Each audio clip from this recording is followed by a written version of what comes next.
Students, आने वाले कुछ वीडियोस ग्रामेटिकल टर्म्स पर आधारित होंगे। ग्रामर में बहुत ऐसे टर्म्स हैं जिसके बारे में हम लोग टाइम टू टाइम सुनते हैं, लेकिन बृहत या बेहतर नॉलेज हम लोग उस टर्म को उसके बारे में नहीं जानते हैं, या वो टर्म केवल सुने हैं उसके बारे में नहीं जानते हैं।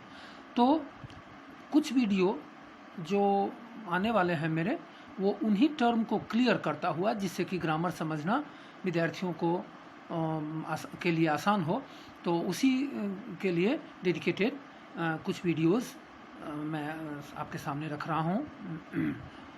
In coming videos you will watch some grammatical terms which are quietly heard by us, quietly listened by us, but still we are unknown to its clear vision, its clear shape and structure, its clear definition. What are those terms we don't know. So in coming videos we are going to put those terms. So let's start now.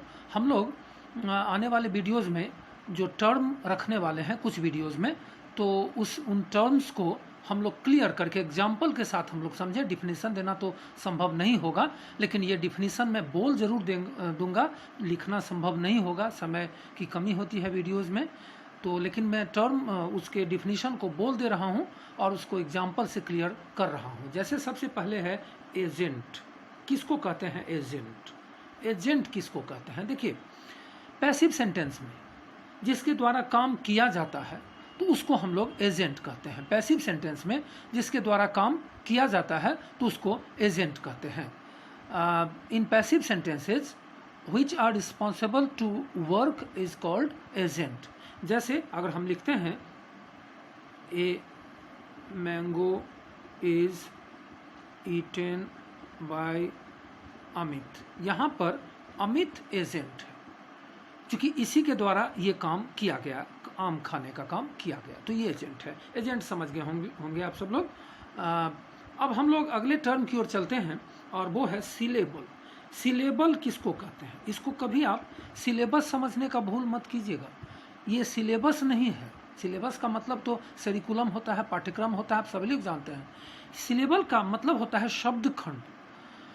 A part of any word is pronounced at a time is called syllable. Hindi में कहें तो शब्द का वो हिस्सा जिसका उच्चारण हम लोग एक बार में कर लेते हैं तो उसको हम लोग सिलेबल कहते हैं। कुछ शब्द ऐसे हैं जो एक सिलेबल के होते हैं, कुछ शब्द ऐसे हैं जो दो के, कुछ ऐसे हैं जो तीन, कुछ ऐसे हैं जो चार के। जैसे हम लोग कहते हैं स्कूल, तो स्कूल को हम लोग दो बार में उच्चारण करते हैं, एक इस एक कूल।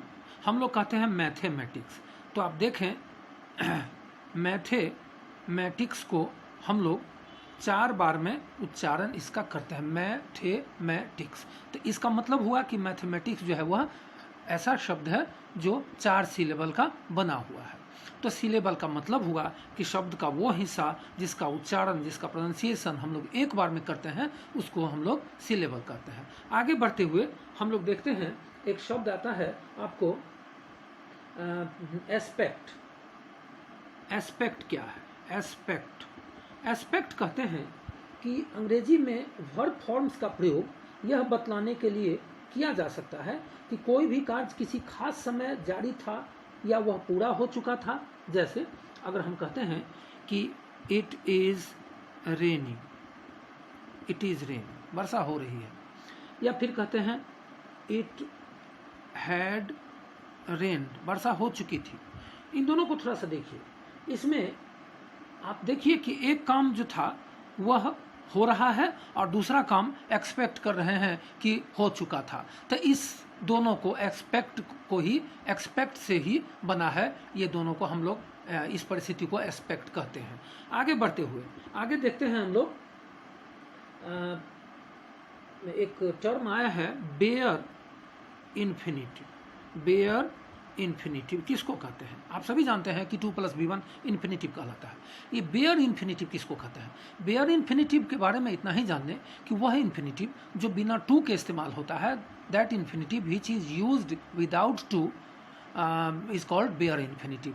अर्थात वह इन्फिनिटिव जो बिना टू के इस्तेमाल में आता है, बिना टू के प्रयोग में आता है, तो उसको हम लोग कहते हैं बेयर इन्फिनिटिव। इसको समझने के लिए थोड़ा एक और बेहतर तरीका है कि अगर वर्ब वन वर्ब के जगह नहीं आकर के ऑब्जेक्ट की जगह आए तो वो बेयर इन्फिनिटिव होगा। जैसे आप देखिए तो लेट मी गो, अगर बहुत से स्टूडेंट्स से पूछा जाए कि इसमें वर्ब कौन है तो मेजॉरिटी ऑफ स्टूडेंट्स गो को बता देंगे, बिल्कुल नहीं, ये बेयर इन्फिनिटिव है। और एग्जांपल में ही मेक्स मी लाफ, वह मुझे हंसाता है। यहाँ पर आप सब जानते हैं ये सब्जेक्ट है, ये वर्ब है, ये क्या है। अगर यही लाफ यहाँ होता तो वर्ब होता, लेकिन ये देखिए ऑब्जेक्ट के बाद तो ऑब्जेक्ट ही होगा, तो ये ऑब्जेक्ट के जगह पर है, इसलिए यहाँ पर ये बेयर इन्फिनिटिव है। अब हम लोग आते हैं एक नया शब्द जिसका नाम है आपको एडवर्ब पार्टिकल। एडवर्ब पार्टिकल, अब हम लोग एक टर्म को डिनोट कर रहे हैं, एडवर्ब पार्टिकल किसको कहते हैं? एडवर्ब पार्टिकल, एडवर्ब पार्टिकल किसको कहते हैं? एडवर्ब पार्टिकल समझने के लिए हम ये जाने while up out of these words are connected to form phrasal verb or part of phrasal verb which is known as adverb particle। जैसे हमने आपको कहा कि अगर प्रीपोजिशन अप, आउट या ऑफ, इन सब का प्रयोग अगर फ्रेजल एडवर्ब बनाने में या फ्रेजल वर्ब बनाने में, फ्रेजल वर्ब के पार्ट बनाने में इस्तेमाल होता है, तो उसको हम लोग कहते हैं फ्रेजल पार्टिकल। जैसे आप देखिए कुछ का इस्तेमाल मैं कर रहा हूँ, टेल ऑफ, या जो कहे कि सोल्ड आउट, बिक जाता है कोई चीज़ तो उसको सोल्ड आउट कहते हैं, या फिर क्लीन अप, ये सब फ्रेजल एडवर्ब पार्टिकल के नाम से जानेंगे। वैसे फ्रेजल वर्ब है ये, लेकिन वो चूंकि एडवर्ब का कार्य कर रहा है यहाँ पर, ये सारे फ्रेजल वर्ब हैं फ्रेजल वर्ब, लेकिन काम कर रहे हैं ये एडवर्ब का, इसलिए इसको हम लोग कहेंगे एडवर्ब पार्टिकल। अब हम लोग एक और टर्म की तरफ बढ़ते हैं और वो है आपका आपको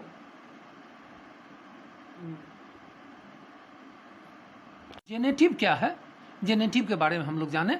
जेनेटिव किसको कहते हैं? देखिए जब एस एपोस्ट्रोफी एस या एस एपोस्ट्रोफी या ऑफ, ये जेनेटिव जो है दरअसल ये इन तीनों से बनता है, इन तीनों से बनता है और ये पोसेशन दिखाता है। पोसेशन मतलब अपना होना, निजता बताना, अपना कोई वस्तु है तो उसको पोसेशन में कहते हैं, अधिकार, अपना होना, ये तो इसके लिए काके की के अर्थ में इसका प्रयोग होता है और इसी को जेनेटिव कहा जाता है। जैसे अगर हम लोग कहते हैं दी अर्थ, दी बर्ड्स, एक चीज मैं बता दूं, किसी शब्द के अंत में अगर एस हो और हमें एपोस्ट्रोफी, किसी शब्द के अंत में अगर एस हो और हमें एपोस्ट्रोफी एस लगाने की जरूरत हो तो हम एपोस्ट्रोफी तो लगाएंगे लेकिन एस नहीं लगाएंगे। जैसे देखिए ना, अर्थ के में अर्थ के बाद में एस नहीं था तो हमें एपोस्ट्रोफी एस लगाने की जरूरत पड़ी तो हमने एपोस्ट्रोफी लगाया, एस लगाया। लेकिन यहाँ देखिए तो बर्ड्स है, बर्ड्स में हमको देखिए कि बर्ड्स में एस इसके लास्ट में है ऑलरेडी, तो हम इसमें केवल एपोस्ट्रोफी लगाए हैं, एस नहीं लगाए हैं। तो ये होता है। ऑफ से भी बनता है, जैसे अगर हम कहें